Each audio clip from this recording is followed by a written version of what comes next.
Sweet show. My special guest is Paul Stanley from Kiss. Lisa Robinson reports on rock stars in the movies. And we'll find out where chart toppers are heading next. Most people know Paul Stanley as the Starchild from Kiss, a larger-than-life figure wrapped in makeup, fire, and confidence. But in 1977, something happened backstage that completely changed his life. After years of wild behavior with groupies and endless nights on the road, Paul contracted something that terrified him. The experience was so shocking that it forced an immediate transformation. Almost overnight, he stopped the chaos and became far more careful about how he lived. What Paul caught that night stayed secret for decades. When he finally revealed the truth, it explained why he suddenly became so controlled, so guarded, and so intentional. That moment still haunts him, not because of shame, but because it reminded him how fragile everything really was. Paul Stanley came into the world on January 20th, 1952. In New York City, already carrying a secret that would shape his entire life. He was born Stanley Birdeisen, and from the start doctors noticed something unusual. His right ear had not formed. Instead of a normal ear, there was only a small bump. There was no ear canal at all, which meant sound had no way in. The condition was called level 3 microtia, a rare birth defect that appears in only about 1 in 8 to 10,000 births. There was no family history of it. His parents, Ava and William Eisen, were stunned. Yet their son would wake up every day hearing the world from only one side. There was no stereo sound, no clear sense of direction, no full and balanced world of music. Even as a baby, the world already felt uneven, though he couldn't yet explain why. As he grew older, that imbalance became emotional as well as physical. He tried to live normally, but the silence on one side of his head made him feel different long before he understood what being different meant. He learned early how to compensate, turning his head slightly to hear conversations, positioning himself carefully in rooms. He became hyper-aware of sound and space. By the time he reached school age, he also learned how to hide. He let his hair grow long so no one would see his right ear. He angled his head in photographs. But children noticed anyway. Kids at school gave him names that followed him home. They called him Stanley, the one-eared monster. They mocked his appearance, his hearing, and anything else they could target. He was also the only Jewish child in a mostly Catholic neighborhood. And that isolation cut even deeper. The bullying was relentless. He struggled to follow lessons because sound came only from one direction, making classrooms confusing and overwhelming. Group activities felt like traps. Teachers didn't know how to help, and parents didn't understand what he was going through. His mother tried to help by covering his ear with hats or comb-overs, but that only made him feel more exposed, more aware of what he was hiding. His father was distant, cold, and unimpressed, especially with anything artistic. Paul loved drawing and music, but school never felt safe, and home rarely felt supportive. For a long time, he tried to disappear. He stayed quiet, kept his head down, and avoided attention. Then something shifted around the age of 11. He joined his school choir. The simple act of singing in a group changed everything. For the first time, he felt like he belonged somewhere. His voice blended with others instead of standing alone. He let his hair grow even longer, and the frizz that fell over his ear began to feel like armor rather than a disguise. He stood a little straighter. That small moment of acceptance helped him imagine a future where he didn't have to hide. Home life, however, remained unstable. His father dismissed his musical dreams, calling music a hobby for failures and warning him that he would end up driving a cab like other relatives. His mother continued pushing him to hide his ear, reinforcing the idea that something about him was wrong. The family lived on tight money in small apartments where privacy barely existed. Paul often felt like he had no parent who truly understood him. Years later, he would say that his parents entered marriage unprepared and entered parenthood the same way. That pressure at home mixed with the pain at school until he felt completely alone. Another layer of heartbreak arrived with his younger sister, Julia, known as Condi, born in 1960 as a teenager. She developed schizophrenia and struggled with addiction. Through the early 1970s, her condition worsened. She was hospitalized multiple times and became violent, confused, and unreachable. Paul watched her lose control of her own life while he was still trying to gain control of his. He once said it felt like watching someone drown while standing helplessly on the shore. When he eventually made money, he paid for her care and supported her child. Her struggle stayed with him forever and shaped the careful, protective father he later became. There were more cracks inside the family. In the early 1960s, his father had an affair. Paul overheard the arguments that followed, and those moments stayed burned into his memory. He carried that distrust into adulthood, second-guessing partners, fearing betrayal, and guarding his heart. His father denied everything. His mother broke down. Paul watched both of them and learned that families don't always explode loudly. Sometimes they fracture quietly. Music became his escape. In 1964, at age 11, sat in front of the television and watched the Beatles perform on The Ed Sullivan Show. That moment felt like a door opening. Here were four men who looked free, confident, and alive. He began listening obsessively to Eddie Cochran, Jerry Lee Lewis, Little Richard, and classic doo-wop groups. Music felt like a place where nothing could hurt him. He joined bands as soon as he could and practiced relentlessly. Choir gave him confidence. Singing gave him power. Rock music gave him direction. At 14, he bought his first electric guitar, Silvertone from Sears, for $60, saved from his allowance. He already owned an acoustic guitar, but he wanted the sound of real rock. He taught himself by ear, practicing up to 6 hours a day in a Queens garage, leaning into his left side to hear better. He learned by listening, feeling, and repeating. He played Elvis Presley songs over and over. The lack of stereo hearing shaped the way he played chords and felt rhythm. Without realizing it, he was developing a unique musical sensibility that would later define his sound. He was accepted into Manhattan's High School of Music and Art because of his drawing skills. But he skipped classes to play music. In 1966, he formed a band called Post-War Baby Boom. They played Rolling Stones covers at parties and earned $10 a gig. At 14 and 15, he was already making money from music, and that proof meant everything. Soon he joined another group called Uncle Joe and earned $25 a night playing doo-wop and soul in Queens bars. Those tiny stages taught him how to breathe, move, and command a room. It was the first real confidence he ever felt. Rejection never stopped following him. In 1968, he sent Beatles-inspired songs to publishing companies. None accepted them. His father told him again that music would lead nowhere. Paul worked odd jobs to survive, stocking shelves and doing whatever kept him afloat. Every no made him tougher. Every insult pushed him deeper into his dream. At 16, he auditioned for a Jimi Hendrix tribute band. When he walked in, the band laughed at him. They mocked his ear and his appearance. He walked out humiliated, realizing that talent alone wasn't enough. He needed protection. That moment planted the idea of a stage identity, something larger than himself. Eventually, that identity would become the Starchild. By 1969, he was back singing with Uncle Joe in bars. His high-pitched voice found its shape there, blending soul, doo-wop, and rock. Every song carried the weight of everything he had endured: the bullying, the silence, the fear of never being enough, and the dream that refused to die. In November 1970, at 18, he walked into a small New York jam session and met Gene Simmons, then known as Gene Klein. Both were Jewish, ambitious, and tired of soft folk rock. They wanted something louder and more dangerous. By the end of the month, they were forming a band called Wicked Lester. Wicked Lester struggled. They recorded demos at Electric Lady Studios in 1971 with help from engineer Ron Johnson. Epic Records showed interest, but demanded lineup changes, then shelved the album entirely. The rejection was devastating. Paul and Gene moved into a tiny apartment, surviving on little money while writing constantly. In less than a year, they wrote more than 20 songs. The pressure led to fights, including a physical one that nearly ended their partnership. But they realized they needed each other. By 1973, Wicked Lester collapsed. Paul and Gene placed an ad for a drummer, which led to Peter Criss. Soon after, Ace Frehley joined.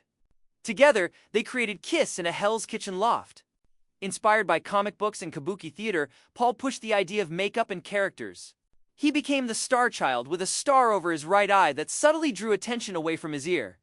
Their first show drew fewer than 10 people, but the vision was massive.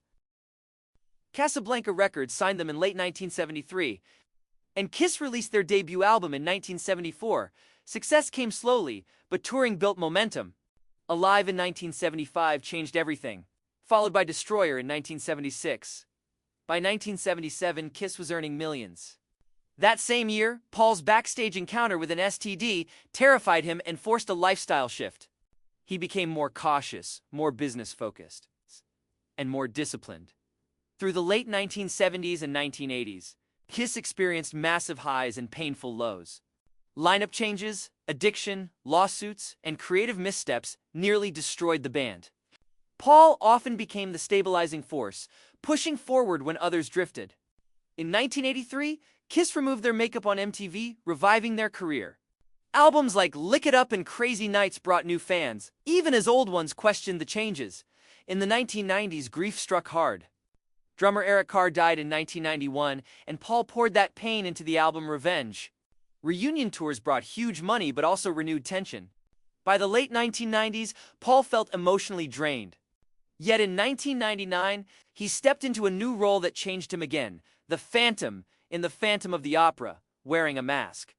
Playing a disfigured character, he confronted the shame he'd carried since childhood. The experience helped him accept his condition and inspired him to speak openly about microtia for the first time in later years. Paul became an advocate for children with facial differences, wrote a best-selling memoir, explored soul music with Soul Station, built successful businesses, and found expression through painting. Kiss's final tour ended in 2023 at Madison Square Garden. By 2025, Paul reflected on a life shaped by silence on one side and noise on the other. The boy who hid his ear became a man who taught millions how to face the music, turn pain into armor, and survive by becoming larger than fear. After the curtain finally came down on the end of the road tour, Paul Stanley faced a silence he had never truly known. For more than 5 decades, his life had been measured in sound checks, crowd noise, and the ritual of becoming the Starchild night after night. When that stopped, the adjustment was brutal. He admitted that waking up without a show ahead of him felt disorienting, almost like losing a limb. The stage had been the place where everything made sense, where insecurity disappeared under lights and volume. Without it, he had to confront the same questions that haunted him as a child. Who am I when the armor comes off? And am I still enough? He spent more time in his studio, painting large abstract canvases that reflected emotion rather than image. The colors were bold, often chaotic, layered with thick strokes that critics sometimes dismissed, but fans connected with deeply. To Paul, the paintings were another form of survival. Where music once gave him a voice, painting gave him quiet control. Each canvas was a release, a way to communicate feelings that words and lyrics could no longer carry. By the mid-2020s, collectors across Europe and Asia were paying 6 figures for his work.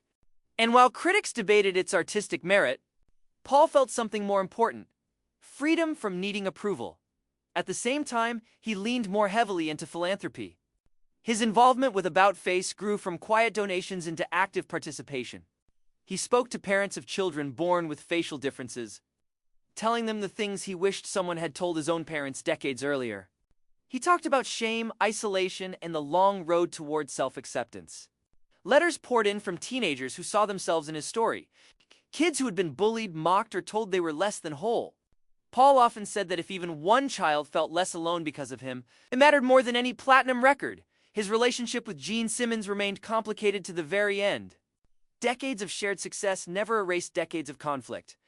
They respected each other's roles, but rarely agreed on legacy. Gene leaned into branding and immortality through avatars, while Paul wrestled with the idea of what should and shouldn't live on.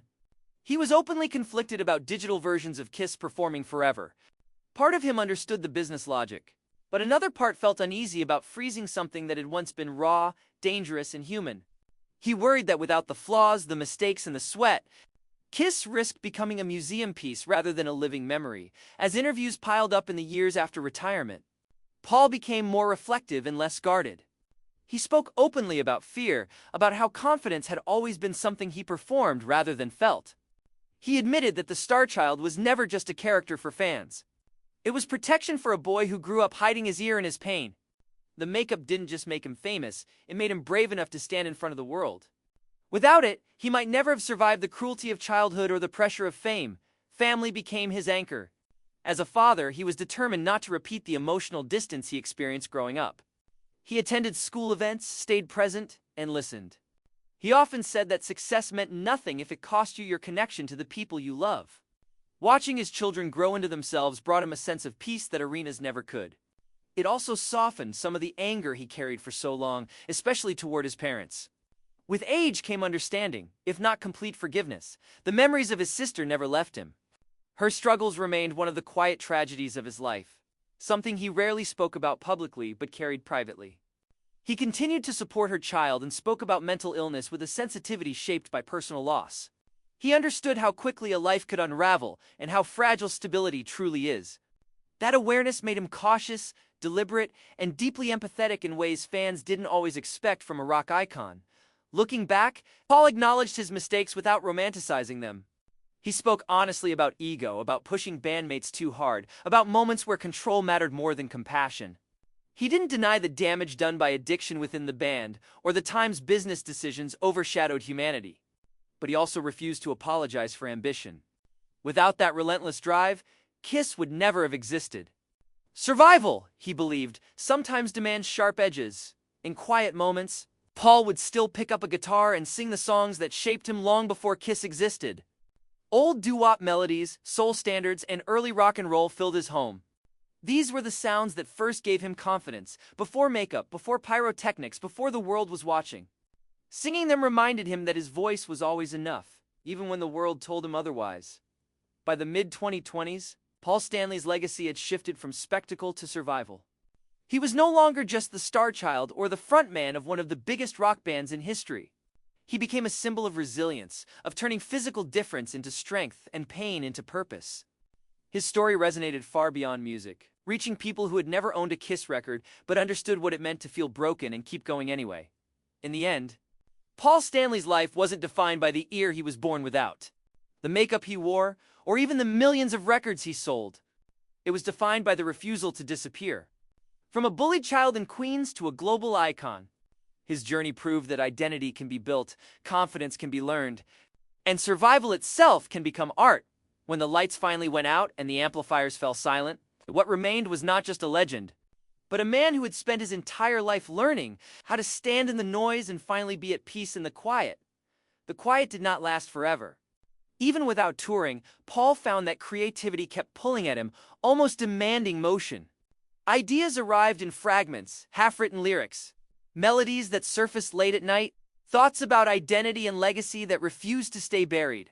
He spoke often about how retirement didn't mean stopping, it simply meant choosing differently. Instead of chasing the next arena, he chased meaning. The drive that once fueled endless rehearsals now fueled reflection. He became more selective, more intentional, and far more honest with himself than he had ever been during his peak years. As Kiss transitioned into its digital avatar era, Paul remained cautiously involved. He understood that the band had always been bigger than four men on a stage. Kiss was a concept, a universe, a fantasy built to outlive its creators. Still, watching animated versions of himself fly above virtual crowds stirred mixed emotions. It felt strange seeing the Starchild frozen in eternal youth while his own body carried the marks of time. He admitted that part of growing older meant learning to let go of control, even over something you helped build with your own hands. In conversations with younger musicians, Paul often returned to the same themes: discipline, self-respect, and knowing when excess stops being freedom and starts becoming escape. He never pretended the chaos of the 1970s hadn't been thrilling. It had been intoxicating, dangerous, and unforgettable. But he was clear that survival required change. The scare in 1977 forced him to confront his mortality long before most rock stars ever do. That moment, he said, likely saved his life. Without it, he might have become another cautionary tale instead of a survivor. He also spoke candidly about loneliness at the top. Fame brought validation, but it didn't heal childhood wounds. Applause could drown out doubt for a few hours, but it never erased it completely. The Starchild smiled, posed, and soared above the crowd, while the man underneath still wrestled with the same insecurities formed in school hallways decades earlier.